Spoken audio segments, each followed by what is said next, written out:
all the intense situation had started on May 3rd. The situation or the happening spread, the violence spread like a wildfire, and then within a few minutes, churches and houses in Imphal city, the state's capital, started being burned by the miscreants. Houses were not spared, churches were not spared, and everyone was running for their own life. And when the Imphal capital city was laying in such a fire, why was the Chief Minister of Manipur sitting as a mute spectator who was there at a stone throw distance from the incident where it was from where the incident was happening?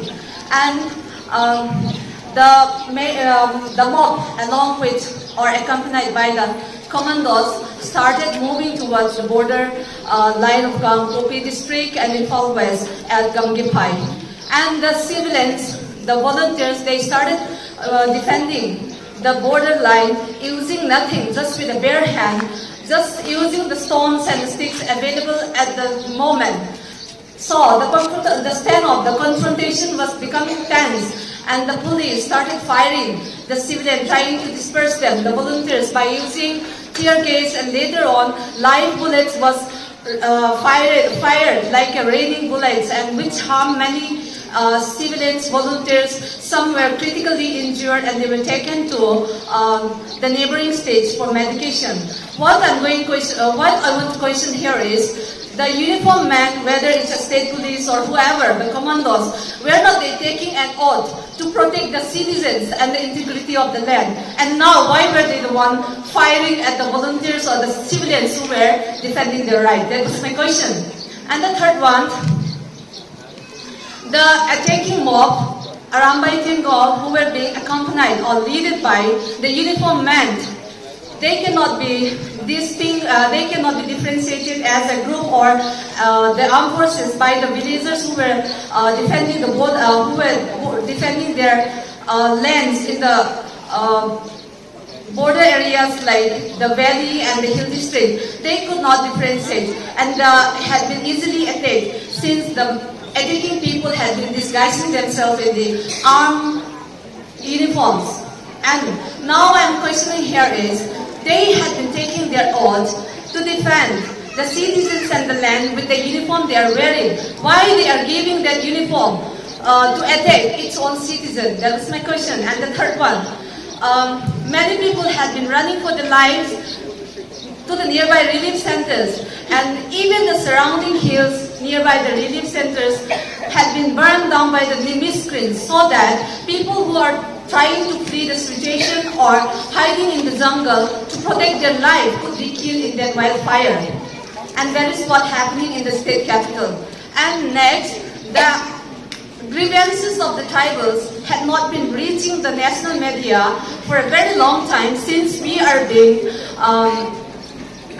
barred from using internet by banning the mobile internet services and even the broadband services, while the people in the valley had been taking this as an advantage, using the internet, spreading lies, and then spreading all the blames on the tribals for all of their doings. So I would like to say that the tribals of the hill districts are being deprived from the opportunity of expressing a right to freedom, our grievances, by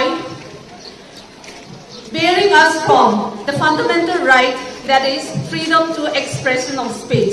So at this moment, we don't have any solution unless the intervention of the center. So the tribal in the hill district, what we want now is the intervention of the center in settling our problems, and all our grievances are put to the hands of the center.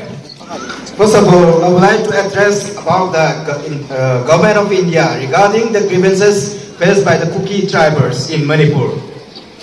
It was on the fateful night of 3rd May 2023 where the Indian, all the police officers like the Commandos, the Manipur Rifles, IRBs, they all were part of Indian administration.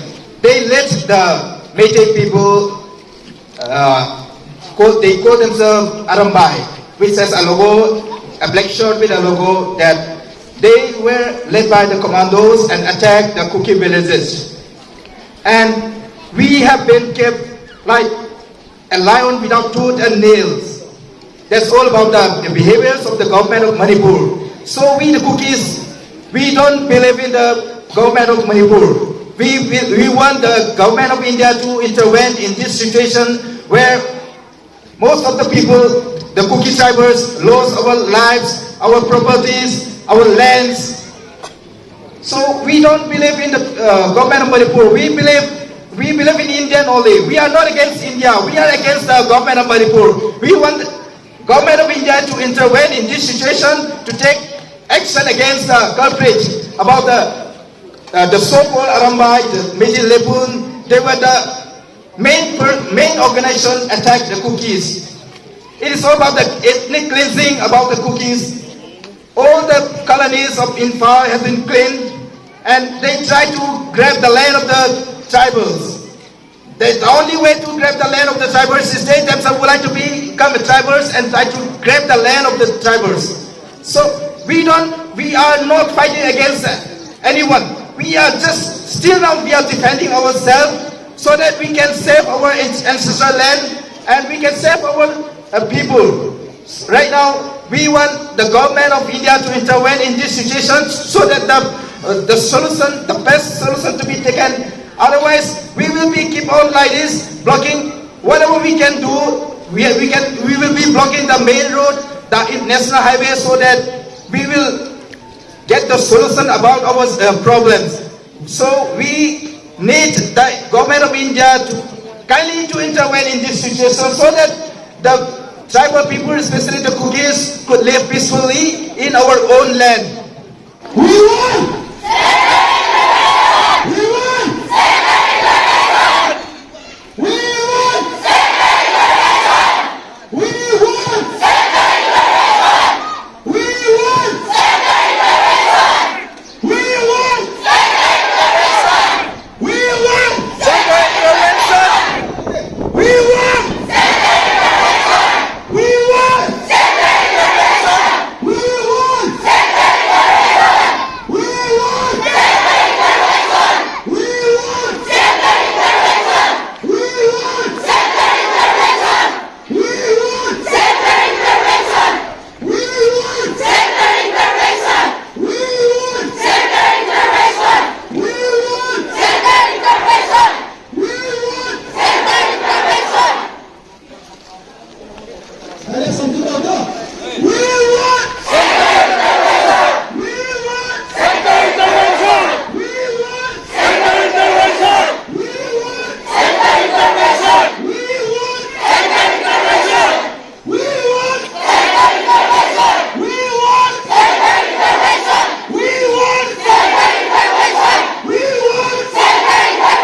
Media home spokesperson